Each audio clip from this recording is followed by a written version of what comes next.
لوی او بخونکي څښتن تعالی په نامه ګرانو زده کوونکو سلام ښه راغلاست. خدای دې وکړي چې تاسو ټول روغ او جوړ اوسئ او خپل درسونه په منظم او دقیق شکل باندې تعقیب کړئ. ګرانو زده کوونکو موږ نن د 11 ټولګي د بیولوژي مضمون لولو چې زموږ د ننني لوست عنوان دی د کړۍ یا بند لرونکو چینجیانو فایله. د دې چینجیانو په هکله په ننني لوست کې خبرې کوو او معلومات ترلاسه کوو. خو زده کوونکو مخکې له دې چې لاړ شو او نننی لوست پیل کړو لنډه کتنه په تیر لوست کوو. دا چې زموږ د تیر لوست موضوع څه شی وه.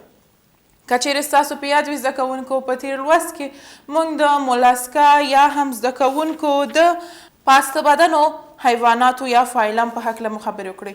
دا چې پاسته بدن فایلم یا د مولاسکا فایلم د کومو خصوصیاتو درلودونکی دی، کوم حیوانات په دې ډله کې شامل دي، د دوی انواع خصوصیات او سربیره پر دې زده کوونکو د دوی د اهمیت په هکله مو هم خبرې وکړې او معلومات مو ترلاسه کړل.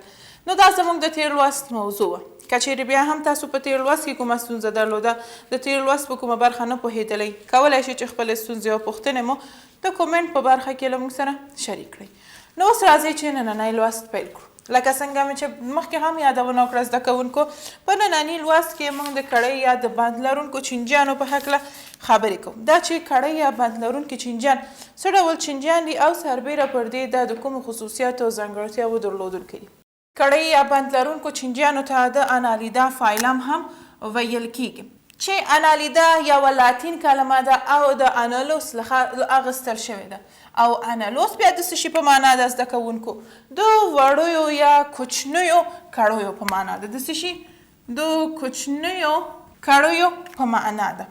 یعنی هغه حیوانات چې د کوچنیو کړیو څخه تشکیل شوي وي، بدن یې د کوچنیو کړیو څخه جوړ شوی وي، د انالیدا په نامه یادیږي.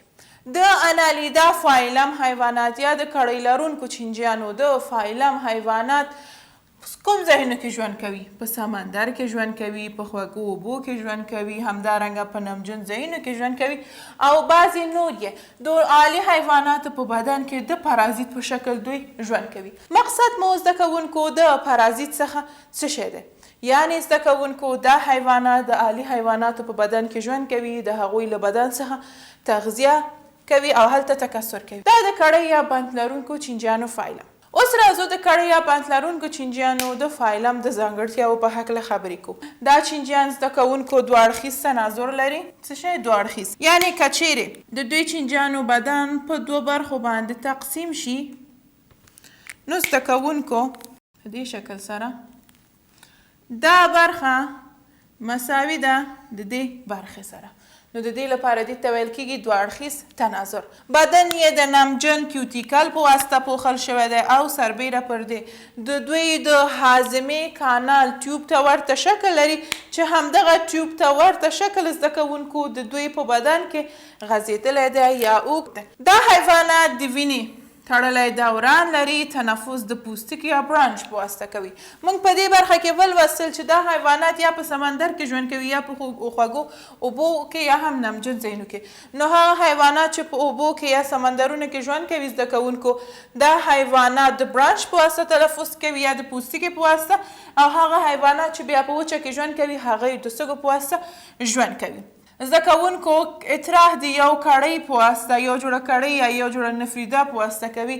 عصبي جهاز یې یو جوړه مغزي غوټې دي زده کوونکو چې دا مغزي غوټې یې ګېډه کې او همدارنګه پراته دي او غبرګ عصبي تناب هم لري. حسي حجرې یې حسي غړو کې شتون لري او دا حسي حجرې چې د حسي غړو دنده سرته رسوي د څکلو لیدلو دنده دا په دې حیواناتو کې یعنې د کړۍ لرونکو حیواناتو په بدن کې سرته رسوي. د کړۍ لرونکو حیواناتو له ډلې څخه چې یو حیوان موږ کولی شو معرفي کړو هغه د ځمکې چینجی دی. اولیګوشیتا پورې دا تړاو لري چې اولیګوس د سو یا لوګو په معنا دی زده کوونکو او چیتا د څه شي معنا ورکوي زده کوونکو؟ د تار معنا ورکوي چې د ځمکې د چینجي علمي نوم لامبریکس ټریسټرس دی. څه شی؟ لامبریکس ټریسټرس. دا حیوانات اوږد استوانه‌یي بدن لري، کړۍ اوږد استوانه‌یي بدن لري. دقت وکړئ زده کوونکو، اوږد استوانه‌یي کړۍ بدن درلودونکي دي دوی. هر کړو کې 4 جوړه شیټه شتون لري، یعنی هره کړۍ کې زده کوونکو شیټه څخه مقصد څه شی دی؟ مقصد سم خامو همغه تارونه دي زده کوونکو. 4 جوړې شیټه شتون لري چې دا حیوانات مشخص سر نه لري. په دې حیواناتو کې مشخص سر شتون لري چې سر یې پورته سر کې دی او که ښکته سر کې دی، او حسي غړي هم نه لري. بدن بهرنۍ برخه یې د کیوتیکل په واسطه پوښل شوې ده. د بدن خالیګاه یا هم همغه کلوم زده کوونکو مایع څخه ډکه ده چې هضمي نل هم په همدغه د بدن خالیګاه یا کلوم کې واقع دی. بله برخه یا هم بل حیوان چې د کړۍ لرونکو چینجیانو فایلم پورې تړاو لري هغه ژوره ده. شاید ژوره مو لیدلې وي، که لیدلې مو نه وي نو نوم خو مو ورته حتما اورېدلی دی زده کوونکو.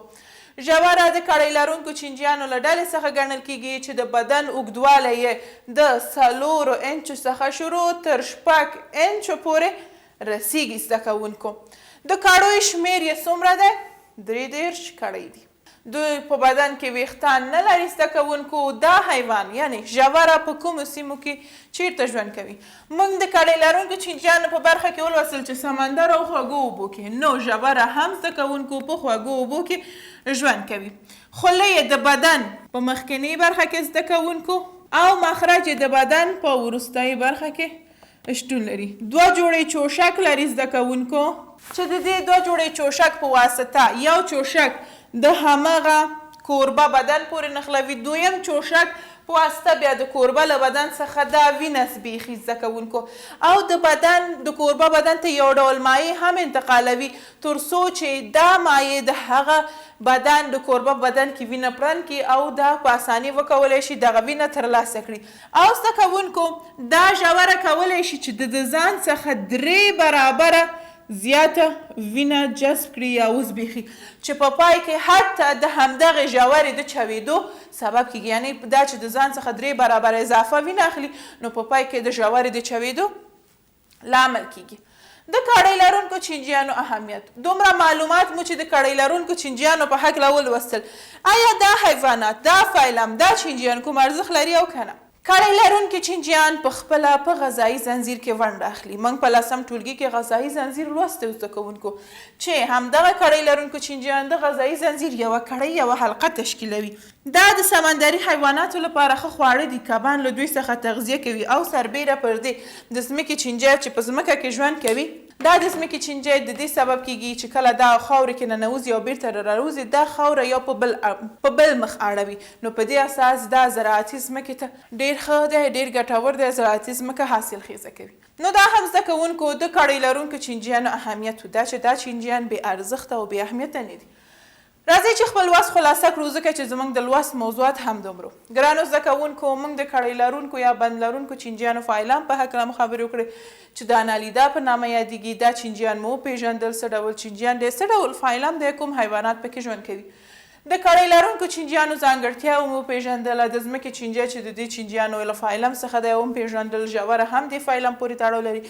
او په وروستۍ برخه کې مو د کړۍ لرونکو چینجیانو د فایلم ارزښت ولوسته.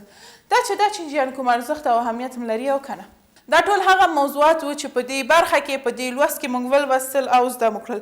نو مطمئنه یم چې دا لوست مو زده کړی ځکه چې ډېر په زړه پورې معلومات و. خو که چیرې بیا هم تاسو کومه ستونزه درلوده، د لوست په کومه برخه نه پوهېدلی، نو کولی شئ چې خپلې ستونزې او پوښتنې مو د کومنټ په برخه کې له موږ سره شریک کړئ. سربیره پر دې زده کوونکو تاسو کولی شئ چې خپلې پوښتنې هم د کومنټ په برخه کې له موږ سره شریک کړئ او د کتاب سافټ هم زموږ د ویډیو د ډسکرپشن څخه ډاونلوډ کړئ. نو زموږ لوست همدلته پای ته رسیږي. تر بل لوسته پورې تاسو په پاک څښتن تعالی سپارم.